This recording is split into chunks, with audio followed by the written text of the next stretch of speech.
Hello， 大家好，我係 Tex， 歡迎嚟到我嘅 channel。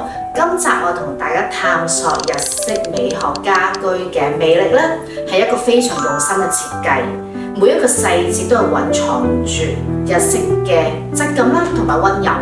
單位位於大圍 Uni Residence， 一房單位，實用面積299尺，全屋以日式為主題，大面積運用原木色和米白色，所以一入屋就感受到清靜舒適的氛圍。一入到單位，即刻會俾成間屋嘅質感所吸引。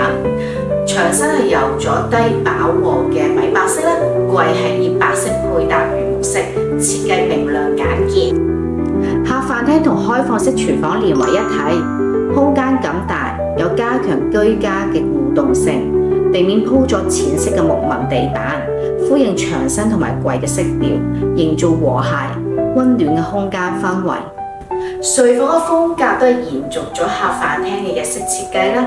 咁啊設置咗一個床頭嘅到頂儲物櫃啦、梳妝台啦同埋衣櫃，連貫嘅設計，既美觀又實用。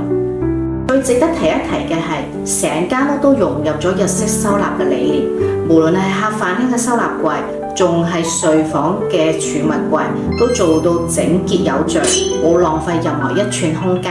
總括而言，成個單位係由客飯廳到睡房，所有嘅顏色配搭同細節設計都緊扣日式風格，溫暖又治癒，以最簡潔嘅方式還原日式家居嘅本質，住起嚟又舒服又自在。呢個設計係咪你哋理想中嘅日式家居呢？歡迎留言話俾我知。